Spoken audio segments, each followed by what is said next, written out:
Salut et bienvenue sur Croire et Obéir. Ravi de faire ce nouveau partage avec vous. Nous espérons que vous allez bien. De notre côté, tout va bien grâce à Dieu. Nous sommes en santé et voilà, pour ça, nous rendons grâce à Dieu et pour tout ce qu'il peut faire aussi d'autre dans nos vies. Aujourd'hui, nous parlerons d'un sujet qui mine toute notre société et du plus petit au plus grand, sans distinction, que ce soit fille ou garçon. Nous parlerons de la masturbation. Il sera pour nous question de savoir qu'est-ce que c'est et comment s'en débarrasser. Pour cette étude, nous verrons premièrement la définition et l'étymologie de la masturbation. Comment définir cela? Et ensuite, nous verrons des sondages qui ont été faits en France et aux États-Unis. Nous allons débattre sur ce que la Bible dit par rapport à cela. Et ensuite, nous verrons les raisons scientifiques et bibliques de pourquoi les gens pratiquent cela. Nous verrons le processus de comment ça commence avant que l'homme arrive à se masturber. Nous verrons la puissance du péché dans la vie de l'homme et enfin, nous allons voir comment se débarrasser définitivement de la masturbation. Ce qu'il faut savoir sur la masturbation, c'est que c'est une pratique sexuelle qui consiste à provoquer l'orgasme ou le plaisir sexuel par la stimulation des parties génitales ou d'autres zones érogènes, généralement à l'aide des mains et parfois par des objets tels que des godemichettes ou autres objets sexuels. Ensuite, le mot masturbation a été formulé pour la première fois dans la langue française par Michel de Montaigne sous la forme manustupration dans l'apologie de Raymond Sebon, 12e chapitre du 2e livre des Essais. Le mot va exister pendant plus d'un siècle sous deux formes concurrentes, manustupration et masturbation. Le premier terme manustupration vient de manus qui veut dire la main et stupratio, l'action de souiller. Donc la manustupration serait alors le fait de se souiller par une action de la main ou encore de se donner du stupre qui est de la débauche ou plaisir honteux par la main. Donc la masturbation est le fait de se souiller par la main et avoir un plaisir honteux. Pour ceux qui pratiquent cela, utiliser les mains ou des objets pour se donner du plaisir, étymologiquement, c'est honteux, c'est se souiller. C'est pourquoi, si on s'arrête même à ce niveau, ceux qui se masturbent se souillent ou ils ont un plaisir honteux avec les mains ou avec les objets. Est-ce pour cela que Dieu a créé l'homme? Est-ce que Dieu a créé la main pour que ça donne le plaisir? Donc, pour continuer, la main n'a pas été faite pour donner le plaisir aux parties intimes. Ensuite, on a le deuxième terme, masturbation, qui vient du latin masturbatio et peut-être du grec mastropéine, qui veut dire se prostituer. Donc, quelque part, celui qui se masturbe se prostitue avec sa main. Et on comprend donc que la masturbation se pratique avec les mains, les objets sexuels ou gouttes, et elle a pour but de procurer un plaisir sexuel qui n'est rien d'autre qu'un plaisir honteux ou le fait de se souiller soi-même. Que ce soit l'homme, que ce soit la femme, ou que ce soit les jeunes, je veux dire les enfants, toute personne qui utilise les mains ou les objets pour se donner du plaisir est en train de pratiquer la masturbation, est en train de se souiller avec sa main. Et il en résulte un plaisir honteux. On a le sondage sur la page du Journal de Montréal qui dit que des études démontrent qu'environ 95% des hommes et 75% des femmes ont déjà eu recours à la masturbation. Si ces chiffres ne sont présentés qu'à titre indicatif, ils démontrent toutefois qu'une très grande proportion de la population a recours à la masturbation. Et sur la page 7 sur 7, ils disent 95% des hommes admettent se masturber contre 89% des femmes. Chez les personnes mariées, le pourcentage est équitable. 70% des hommes et des femmes disent se masturber. Plus de 40% des hommes et 22% des femmes admettent se masturber tous les jours. 55% des hommes et 48% des femmes se masturbent au moins une fois par semaine. Regardez les films pornographiques dans une chambre dure environ 12 minutes. Donc le temps pour eux de faire cela. Certains se masturbent même chez eux, dans les chambres, au salon, à la douche. Et je sais pas, dans les lieux ouverts. Et 53% des femmes font usage des vibromasseurs quand elles se masturbent. Et 17% des hommes y ont aussi recours lors de leur petit plaisir solitaire. Et une étude conduite par Tenga en 2016 aux États-Unis a fait ressortir les statistiques ci-dessous. 95% des hommes pratiquent la masturbation, avec une moyenne de 15 fois par mois pour les célibataires et 10 fois pour ceux en couple. Et dans ces 95%, 36 ont menti se masturber, 60 ont recours à la masturbation pour se soulager, 56 pour ressentir un plaisir, 54 pour la relaxation, 26 pour s'endormir et 13 pour avoir recours aux meilleures performances sexuelles. C'est triste parce que même les chrétiens font partie de ce nombre. Quand je parle des chrétiens, je ne parle pas des chrétiens de nom, mais je parle là des personnes qui ont confessé Christ dans leur vie, qui sont nés de nouveau, mais qui continuent à souffrir de cela, continuent à regarder la pornographie pour avoir des performances sexuelles, continuent à se masturber pour savoir, entre guillemets, contrôler son corps. Dieu a-t-il dit que que pour contrôler son corps, il faut se masturber? Non. Mais les chrétiens aujourd'hui utilisent la masturbation pour pouvoir tenir longtemps au lit. C'est sale, c'est souillant, c'est honteux même. Et les 60% qui cherchent le soulagement ou les 56% qui cherchent à ressentir un plaisir, ce n'est qu'un plaisir ponctuel. Ce n'est pas un plaisir qui dure toute une éternité, mais c'est ponctuel et généralement, ça se suit avec des chagrins, des culpabilités, montrant que l'acte qui a été posé n'était pas bien. Beaucoup finissent même la masturbation et partent prier.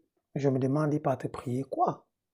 Pour continuer, on comprend que plus de 50% des hommes qui se masturbent recherchent le soulagement ou à ressentir un plaisir. Et l'étude de CSF, Contexte de la sexualité en France, menée en 2006, montre que 60% des femmes âgées de 18 à 69 ans ont déjà pratiqué la masturbation, 48% âgées de 18 à 19 ans, 54% de 20 à 24 ans, 66% 25 à 34 ans, 68% 35 à 39 ans, 64% 40 à 49 ans et 60% 50 à 59 ans. Et les 43%, ce sont des personnes âgées de plus de 60 ans, montrant que ça touche vraiment toute la société. Chose qui, étymologiquement, souille l'homme ou souille la femme ou donne un plaisir honteux. C'est ça qui est pratiqué dans toutes les catégories d'âge de notre société. C'est triste. Plus de 60% des femmes âgées de 25 à 49 ans ont déjà pratiqué ou continuent de pratiquer la masturbation, continuent à se souiller avec leurs mains ou avec des objets sexuels. Nous ne sommes même pas encore arrivés dans la Bible. Mais si on s'arrête à ce qu'on voit jusqu'ici, ceux qui se masturbent se souillent et cherchent un plaisir honteux avec leurs mains. La main, je répète, n'a pas été faite pour se donner du plaisir sexuel avec. Dieu n'a pas créé la main pour qu'on utilise cela sur nos sexes pour avoir du plaisir. Je pense que quelqu'un disant honorer Dieu ou disant craindre Dieu doit comprendre que le fait de se souiller avec la main est contre nature. L'homme a été créé pour se connaître avec une femme et non se connaître seul. De même, la femme n'a pas été créée pour se connaître seule, mais pour se connaître avec un homme et précisément son mari. Et pour continuer, que dit la Bible? Dans Galates 5, verset 19 à 21. Or, les œuvres de la chair sont manifestes. Ce sont l'impudicité, l'impureté, la dissolution, l'idolâtrie, la magie, l'animosité, les inimitiés, les querelles, les jalousies, les disputes, les divisions, les sectes, l'envie, l'ivrognerie, les excès de table et les choses semblables. Elle précise bien, je vous dis d'avance par la voix de Paul, comme je l'ai déjà dit, que ceux qui commettent de telles choses n'hériteront point le royaume de Dieu. Mais qu'est-ce que l'impudicité? Selon le dictionnaire séculier, l'impudicité c'est un caractère du vice allant à l'encontre de la morale sexuelle. Et ça vient du grec porneia, pour ne pas dire pornographie. Parce que beaucoup qui se masturbent, c'est avec des vidéos pornographiques, des images pornographiques. Même si on n'a pas cela devant nous, généralement, même dans la tête, on peut avoir des pensées pornographiques et se masturber avec. En grec, c'est porneia qui veut dire relation sexuelle illicite, adultère, fornication, relation avec des animaux, relation sexuelle avec un proche parent. Donc le fait de pratiquer ça, Dieu dit que si tu pratiques ça, tu ne peux pas hériter le royaume de Dieu.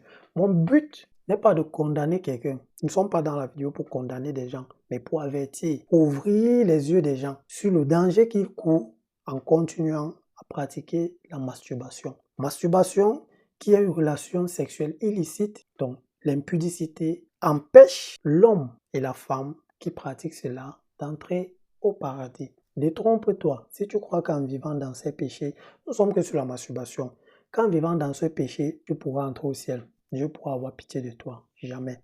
Donc, le mot pornéia vient 25 fois dans 24 versets de 11 livres dans le Nouveau Testament. Et cela montre clairement que la masturbation est alors un péché devant Dieu au même titre que le crime, le vol, l'avortement. C'est facile de pointer le bandit en route, c'est facile de pointer le malhonnête, c'est facile de pointer les gens qui détournent les fonds, les gens qui font la sorcellerie, c'est facile de les pointer. Mais la masturbation est classée devant Dieu au même titre de péché que toutes ces choses que nous pouvons pointer les gens avec. Donc, si tu pointes le bandit, tu pointes celui qui a violé l'enfant, tu pointes celui qui a même fait des sacrifices humains, mais tu vis dans la masturbation, sache que tu n'es pas bien placé devant Dieu. Sache que tu n'es pas bien vu devant Dieu, parce que devant Dieu, vous tous, vous êtes au même niveau. Parce que le péché de masturbation est équivalent aux autres péchés devant Dieu.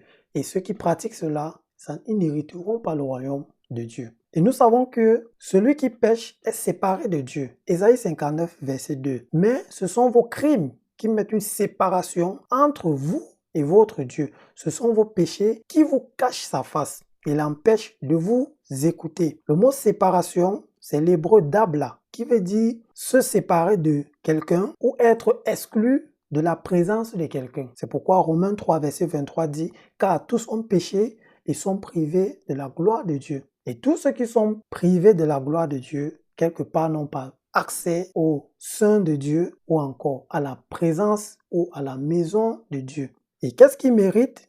Romains 3, verset 23, le salaire du péché, c'est la mort. Donc celui qui vit dans le péché, qui vit dans la masturbation et tout ce que ça apporte, vit sur un chemin qui le mènera en enfer. Je répète, le but n'est pas de condamner quelqu'un. Nous ne sommes pas là pour condamner, mais pour avertir. Si tu vis dans la masturbation, détrompe-toi que tu iras au paradis malgré ça. C'est impossible. Nous avons lu Galates 5, le verset 19 à 21, et on dit, ceux qui pratiquent ces choses n'hériteront pas le royaume de Dieu. Selon les scientifiques, l'homme se masturbe à cause du stress ou à cause de la solitude, ou encore pour éviter le cancer de la prostate ou le cancer vaginal, pour aider à se détendre, éviter de tromper son conjoint. Parfois, ce sont des personnes qui ne sont même pas mariées, mais qui se masturbent. Je me demande, c'est quel conjoint avec lequel on n'est même pas marié et qu'on ne veut pas tromper. Donc, on préfère faire plaisir à l'homme et mettre Dieu de côté. Et ça, c'est ce que la société et la science nous disent. De l'autre côté, l'homme se masturbe, quand il dit homme, c'est avec un H, donc toute la société. Il se masturbe parce qu'il est esclave du péché. Il se masturbe parce qu'il est séparé de Dieu, parce qu'il est livré à ses propres désirs et parce qu'il est ennemi de la droiture. Et ça, c'est ce que Dieu dit dans sa parole. Et nous voyons une grande différence entre ce que Dieu dit et ce que la science dit. Nous avons aussi les différentes conséquences que peuvent apporter la masturbation dans la vie d'un homme. Du côté scientifique, ça irrite les voies vaginales. Le fait de se frotter irrite les voies vaginales. Ça transmet certaines maladies parce qu'en le faisant, ce sont des bactéries qu'on apporte et s'ensuit des maladies. Ça peut causer des moles sur le sexe et la masturbation expulse le calcium du corps, ce qui provoque des douleurs osseuses. Information prise sur la page internet Cetal.net. Et du côté de Dieu, côté biblique, la masturbation a pour conséquence la mort éternelle, comme on a vu dans Romains 6, verset 23.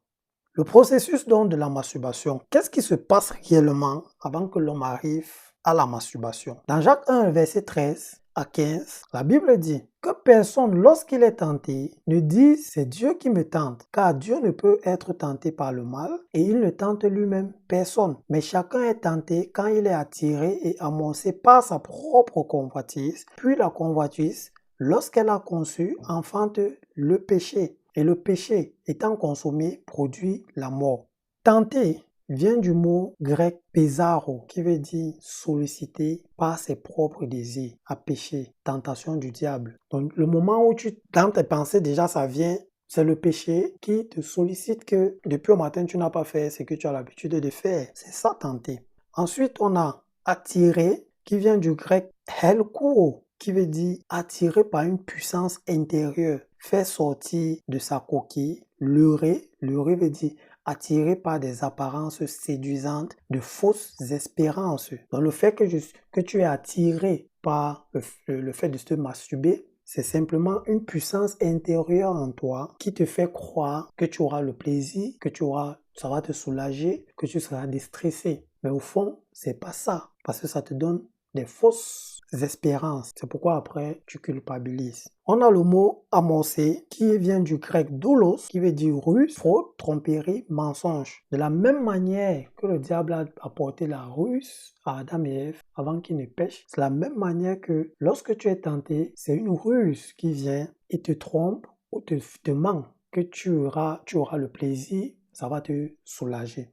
Ensuite, on a le mot sa propre convoitise qui vient du grec epithumia, qui veut dire désir, avide, convoitise, désir pour ce qui est interdit. Donc ce qui est interdit vient à toi, te séduit, te fait miroiter des choses belles. Or, au fond, c'est pas ça. Et on a le mot conçu qui vient du grec apotéléo, qui veut dire amener à la finition, exécuter quelque chose, réaliser de sorte que la chose faite corresponde à ce qui a été dit, ordonné, commandé dans le cœur. C'est-à-dire, ce sont des choses qui se passent à l'intérieur de toi. Tu as d'abord les pensées impudiques, les pensées de pornographie ou bien les pensées sexuelles viennent dans ta tête, tu es attiré, ou si tu es en train de regarder la pornographie, tu es attiré par cela. Et lorsque ces choses-là passent dans ta tête, petit à petit, tu es attiré, petit à petit, tu es menti, tu es trompé, tu entres dans la ruse du péché. Et c'est comme ça que la chose est conçue. De telle sorte que même quand tu te masturbes, c'est parce que dans ta tête, la chose est dans ton cœur, la chose a été conclue. Et enfin, ensuite, on a consommé, qui vient du grec soulambano, qui veut dire saisir, prendre quelqu'un comme prisonnier. C'est la métaphore de luxure à laquelle un homme se livre par impulsion, faire de quelqu'un son prisonnier. Et lorsque tout dans ton intérieur, tout cela a été rassemblé, tu deviens comme prisonnier de tes pensées. Tu deviens comme esclave du fait que je ne dois que faire ça, qui est normal, parce que étant sous l'emprise de ces pensées, tu ne peux plus rien faire. Et enfin, on a le mot mort, qui veut dire thanatos, misère de l'âme résultant du péché qui commence sur la terre, mais dure et s'accroît après la mort du corps dans l'enfer. Ceux qui se masturbent sans le savoir, ils sont en train de consommer le péché qui commence déjà ici sur terre, mais qui dure et s'accroît après la mort jusqu'à dans l'enfer. Donc, le but de la masturbation, c'est de te conduire en enfer. Et on a en haut tenter, attirer, amorcer, propre convoitise, conçu, tout ça, ce sont des choses spirituelles. C'est ce qui se passe dans le cœur, dans ton cœur lorsque tu pratiques, lorsque tu es tenté. Et ensuite, le fait de consommer et la mort, ce sont des choses physiques, des choses que nous pouvons voir pour montrer un décalage entre ce qui est spirituel et ce qui est matériel. Le spirituel se passe et même quand tu pars te masturber, c'est parce que dans le spirituel, la chose a déjà été programmée et enfantée. Tout ce que tu pas fait, tu pas consommer. C'est pourquoi il y a des gens qui peuvent être sur la route du travail pour la maison et déjà en route, ils commencent à se faire des idées, se disent je vais faire. Ils programment tout ça et quand ils rentrent, il consomme les pensées qu'il a eues à l'avance. Mais rassure-toi, pour arrêter, ce n'est pas le fait de dire je vais chasser les pensées. C'est pas ça. Nous allons voir comment arrêter cela. Donc, la puissance du péché dans la vie de l'homme. Beaucoup essayent de se libérer de cela. Beaucoup se donnent des disciplines, se donnent des techniques, se donnent des sortes de mécanismes pour pouvoir arrêter la masturbation. Mais après un temps, ça revient. Après 2 semaines, ça revient. Après 3 mois, ça revient. Parce que la puissance du péché réside encore en toi. Et tant qu'elle n'est pas sortie, tu ne pourras pas être libre du péché. Dans Jean chapitre 8, verset 34, en vérité, je vous le dis, répliqua Jésus, quiconque se livre au péché est esclave du péché. Le mot se livrer, c'est poio, qui veut dire mettre en pratique, pratiquer, vivre dans le péché. C'est le même mot qui est utilisé dans 1 Corinthiens 6, verset 18. Fuyez l'impudicité, quelque autre péché qu'un homme commette, poio, ce péché est hors du corps, mais celui qui se livre à l'impudicité pêche contre son propre corps. Et le péché c'est simplement la transgression de la loi. Dieu a dit monte, tu descends, tu as péché. Dieu a dit il ne faut pas se masturber, il ne faut pas commettre l'impudicité, vivre dans l'impudicité ou commettre l'impudicité. Tu le fais, tu as péché. Le mot esclave, selon le dictionnaire séculier, dit un esclave, c'est une personne de condition non libre qui est sous la dépendance complète d'une autre personne ou chose, qui est entièrement soumise à quelque chose. Exemple, l'argent. Comme on dit esclave de l'argent, on peut aussi dire esclave de la masturbation, on peut aussi dire esclave du vol, esclave de la pornographie, et j'en passe. Donc l'esclave, c'est aussi un prisonnier. Tu te masturbes en fait parce que tu es esclave de la masturbation. Tu es prisonnier de ça. Tu es soumis à cela. C'est pourquoi tu le fais. C'est pourquoi Paul dit dans Romains 6, verset 16, « Ne savez-vous pas qu'en vous livrant à quelqu'un comme esclave pour lui obéir, vous êtes esclave de celui à qui vous obéissez, soit du péché qui conduit à la mort, soit de l'obéissance qui conduit à la justice. » Généralement, on ne se masturbe pas en pensant au plat de salade, mais en ayant des pensées perverses, des pensées impudiques, des pensées pornographiques, des pensées sexuelles, sensuelles dans l'esprit. Personne ne peut fermer ses yeux pour se masturber tout en pensant à la salade ou en pensant à quelqu'un qui nage. C'est pas possible. Il faut avoir déjà un esprit pervers, un esprit bien sensuel. Ce sont des choses que l'homme ne voit pas à l'œil, mais à l'intérieur, c'est gâté, c'est pourri. Et on comprend que l'homme ne peut se masturber en pensant à la salade, mais en ayant des pensées sensuelles ou en regardant la pornographie. Et tout cela parce que ton cœur est perverti par la pornographie, la sensualité et toutes ces choses que tu te masturbes. Et parce que tu es esclave de cela, comme nous avons vu la définition d'esclave selon le dictionnaire séculier. Et puisque ton cœur est perverti, Jésus dit dans Matthieu 15, verset 19, « Car c'est du cœur que viennent les mauvaises pensées, les meurtres, l'adultère, les impudicités, les vols, les faux témoignages et les calomnies. » Ton cœur, en fait, est perverti. Ton cœur est gâté. Aussi, fais tes disciplines. Moi, je parle connaissant de quoi je parle. J'ai vécu dans la masturbation. Je me suis donné des disciplines. Je me suis donné des programmes, comment écouter. J'ai écouté des personnes qui conseillaient comment laisser la masturbation. Je n'ai jamais pu me libérer de moi-même parce que j'étais esclave de cela. Et rien ne peut changer le fait que l'homme soit esclave d'une chose. De ses propres moyens, l'homme ne peut pas se défaire de son esclavage. C'est impossible. Si tu as 10 ans, tu vis dans la masturbation, tu essaies de laisser, même à 40 ans, tu seras toujours dans ça parce que de toi-même, tu ne peux pas te défaire de la masturbation. Donc, l'homme, ou du moins, tu as besoin d'être guéri de cette maladie-là. Donc, le péché, en fait, c'est même le péché qui est en toi, te pousse à te masturber. Et ce péché-là te sépare de Dieu et te conduira sans doute en enfer si tu meurs sans être guéri. La bonne nouvelle, c'est dans Ésaïe 53, versets 4 à 6. Qu'est-ce que Jésus a fait? La Bible nous dit, « Cependant, ce sont nos souffrances qu'il a portées, c'est de nos douleurs qu'il s'est chargé. Et nous l'avons considéré comme puni, frappé de Dieu et humilié. Mais il était blessé pour nos péchés, brisé pour nos iniquités. Le châtiment qui nous donne la paix est tombé sur lui. Et c'est par ses meurtrissures que nous sommes guéris. Nous étions tous errants comme des brebis. Chacun suivait sa propre voie. Et l'Éternel a fait tomber sur lui l'iniquité de tous. » Donc Jésus a porté le prix pour les péchés de l'homme sur la croix. C'est pour nos iniquités, c'est pour nos péchés qu'il est allé mourir à la croix. Je connais des personnes qui disent être chrétiens, mais continuent à se masturber. Des personnes qui mettent les statuts, qui parlent de Dieu, mais qui vivent dans la masturbation. Donc Jésus serait donc allé mourir pour porter les péchés de l'homme, mais sa mort n'aurait pas suffi à retirer les péchés dans la vie des hommes. Beaucoup disent que rien n'est impossible à Dieu lorsqu'il s'agit de leur projet, lorsqu'il s'agit de chercher un enfant, lorsqu'il s'agit de chercher au travail, lorsqu'il s'agit de, c'est parfait, toutes choses qui leur feront plaisir. Mais lorsqu'on arrive à la question du péché, ce n'est plus impossible à Dieu. C'est triste de penser de cette façon.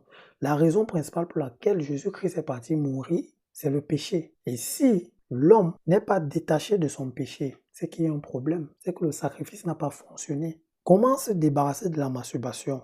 Dans Romains 6, verset 10, la Bible dit « car il, mis pour Jésus-Christ, est mort et c'est pour le péché qu'il est mort une fois pour toutes. Il est revenu à la vie et c'est pour Dieu qu'il vit. Jésus est mort une fois pour toutes pour le péché. Et non pour qu'on devienne riche. Et non pour qu'on ait les enfants. Et non pour qu'on les démons ne nous dérangent plus. Ou les sorciers, autres. C'est pas pour ça que Jésus est mort.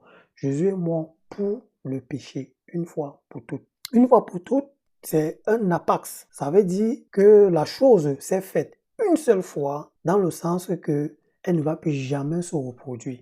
Donc Jésus ne reviendra plus mourir une deuxième fois pour les péchés des hommes. C'était une fois qu'il est mort. Et c'est pas pour que tu deviens riche. Jésus n'est pas mort pour que les démons ne nous poursuivent plus dans la nuit. Jésus n'est pas mort pour qu'on devienne des experts dans la société, dans le sens où pour qu'on prenne possession du monde-ci. C'est pas pour ça que Jésus est mort. Jésus n'est non plus mort pour qu'on ait les enfants ou pour qu'on lance des business. C'est pas pour ça que Jésus est mort. Il est mort pour le péché. Et étant mort pour le péché, dans Jean 3, verset 16, la Bible dit « Car Dieu a tant aimé le monde qu'il a donné son Fils unique, afin que quiconque croit en lui ne périsse point, mais il ait la vie éternelle. » Le monde, ici, dans ce contexte, ça représente les hommes de la terre. Et celui qui croit, le verbe ici est conjugué au présent, ce n'est pas au futur. Si tu ne crois pas maintenant, c'est pas quand tu vas mourir que tu vas croire. Donc, le verbe est conjugué au présent et ici, la phrase est à la voix active. Ça veut dire que le sujet accomplit l'action exprimée par le verbe. Pour dire l'homme pécheur doit poser l'action de croire. L'homme doit croire pour être sauvé. Croire, ce n'est pas avoir dans la tête, ok, je crois en Jésus. C'est pas ça. Beaucoup disent je crois en Jésus, mais vivent toujours dans la même chose. Ce n'est pas juste un mot. Croire vient du grec pistis. Et en ce qui concerne Christ, c'est une conviction ou croyance forte que Jésus est le Messie à travers qui nous obtenons le salut éternel dans le royaume de Dieu. C'est ça, croire en Jésus-Christ. Et dans Éphésiens 2, versets 8 à 9, c'est par la grâce que vous êtes sauvés, par le moyen de la foi, et cela ne vient pas de vous, c'est le don de Dieu. Ce n'est point par les œuvres afin que personne ne se glorifie. Ce n'est pas les disciplines qui libèrent l'homme du péché. C'est Jésus-Christ et Jésus-Christ seul. C'est pourquoi Jésus dit dans Luc chapitre 5, verset 32, « Je ne suis pas venu appeler à la repentance des justes, mais des pécheurs. » Le mot « repentance des pécheurs » renvoie au regret de ses fautes. Jésus n'est pas venu pour que le juste se repente, mais c'est pour que celui qui est pécheur puisse avoir le regret de tout ce qu'il a posé comme acte, de tout ce qu'il a fait, qui a irrité Dieu, de tous les péchés dans lesquels il a vécu. Il faut avoir un profond regret de ses fautes et être sincère lorsqu'on se repent. Parce qu'il y a des personnes qui partent devant Dieu, pas pour se repentir, mais pour dire « Ah Seigneur, si ce n'était pas ça, je ne devais pas faire ça. Oh, c'est à cause de celui-ci, c'est à cause de ceci, c'est à cause de cela. » C'est pas une repentance sincère là-bas. Il y a des personnes qui se repentent sans dire la vérité à Dieu. Or, c'est parce que on a un regret de ses fautes, parce qu'on sent la douleur qu'on part se repentir. Le fait que, vivant dans le péché, on ira en enfer et que nous sommes séparés de Dieu, ce sont ces choses qui doivent motiver l'homme à aller se repentir. Et aller dire à Dieu, Seigneur, je me masturbe parce que j'aime ça. Parce que si on n'aime pas quelque chose, on ne va pas faire. Mais si tu vis dans la masturbation, c'est parce que tu aimes. Et il faut être honnête. Dis à Dieu que tu aimes la masturbation et que tu veux qu'il te délivre. Demande à Dieu que les choses que tu t'es données comme discipline pour sortir de là n'ont pas pu t'aider. Demande-lui de venir faire pour toi ce que de tes propres forces tu es incapable de faire. Rien n'est impossible à Dieu, c'est vrai. C'est pourquoi même la masturbation n'est pas impossible à Dieu de retirer cela dans ta vie. Mais pour ça, il faut être sincère. Il faut vraiment être sincère. Il faut dire à Dieu que tu aimes. Si c'est le vol qui te dérange, dis à Dieu que parce que tu aimes voler. Si c'est la pornographie, dis à Dieu c'est parce que tu aimes la pornographie que tu pratiques ça. Parle-lui que tu ne veux pas aller en enfer à cause de la pornographie, de la masturbation. Et demande-lui de ôter cela dans ta vie. Dans 1 Samuel chapitre 16, verset 7, la Bible dit que Dieu regarde le cœur. C'est pourquoi, si tu pars parler devant Dieu, il faut être sincère, il faut être vrai. Dieu n'est pas un homme à qui on peut mentir. Il regarde le cœur. Si tu es sincère dans ton cœur, Dieu te délivrera de la masturbation. Dieu est le seul qui peut te libérer de la masturbation parce que Jésus-Christ a porté les péchés des hommes à la croix. Mais les péchés de tous les hommes ne sont pas retirés. C'est lorsque l'homme croit que ses péchés sont retirés. Comme nous avons vu croire, ce n'est pas juste une pensée positive dans la tête que non, je crois en Jésus. Non, c'est beaucoup plus. Il faut être vrai devant Dieu. Pas dire à Dieu que tu aimes la masturbation ou n'importe quel péché dans ta vie. Dis-lui que tu aimes. Jésus dit dans Jean 8,36 que si le Fils vous a franchi, vous serez réellement libre. Les techniques ne t'ont pas libéré. Les disciplines ne t'ont pas libéré. Tout ce que tu as fait jusqu'ici ne t'ont pas libéré. Mais Jésus dit que si lui, il te libère, tu seras réellement libre. J'ai vécu dans la masturbation, j'ai fait des disciplines, j'ai fait des techniques, mais seul Dieu, en Jésus-Christ, m'a libéré définitivement de la masturbation, même de la pornographie et de tous les péchés dans lesquels je vivais. Jésus-Christ seul est capable de le faire. Il a porté tes fautes, il a porté tes péchés à la croix. Mais ce qu'il attend, c'est que tu viennes et tu sois vrai. C'est de voir un cœur attristé par tout ce que tu as fait à Dieu. Ensuite, si Dieu t'a franchi en Jésus, tu seras réellement libre. Et si tu persistes, la Bible dit dans Hébreux 7, verset 13, « Nulle créature n'est cachée devant lui. Tout est à nu et à découvert aux yeux de celui à qui nous devrons rendre compte le jour du jugement. » Le jour du jugement, nous allons rendre compte à Dieu de tout ce que nous avons fait. Donc, soit tu laisses Jésus te libérer afin que tu sois réellement libre, soit tu continues dans tes péchés, dans la masturbation, et tu t'attends simplement au fait que tu rendras compte à Dieu de tout cela. Ceci parce que il ne faut pas que tu dises demain, je ne savais pas. Aujourd'hui encore, selon ce que le Saint-Esprit dit, si vous entendez sa voix, n'endurcissez pas vos cœurs. Si dans cette vidéo, tu as été d'une manière ou d'une autre interpellé, une des personnes qui vit dans la masturbation, dans la pornographie ou quelconque autre péché, sache que Jésus peut t'affranchir. Il est encore temps pour toi de dire oui à l'appel que Dieu te donne, te lance. Il est encore temps pour toi de dire oui et de suivre Jésus. Parce que si tu meurs, on va écrire repose en paix, les gens vont mettre les fleurs, les gens vont dire tout ce qu'ils vont dire. Tu étais quelqu'un de bien, tu étais quelqu'un de ceci. Ça ne fait rien au cœur de Dieu. Dieu regarde, a-t-il été délivré et lavé de ses péchés, justifié en Jésus-Christ? Si oui, il ira au paradis. Sinon, tous les témoignages des hommes là, c'est zéro. Cherche Jésus, cherche à te réconcilier avec ton Créateur avant que la mort ne frappe à ta porte.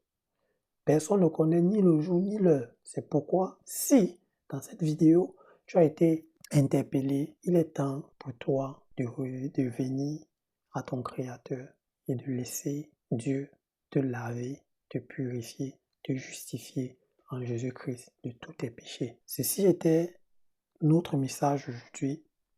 Pour toute question, nous sommes ouverts. Vous pouvez nous contacter et nous échangerons dessus. Prions que Dieu vraiment touche vos cœurs au travers de cette vidéo et qu'il y ait des personnes qui se repentent réellement.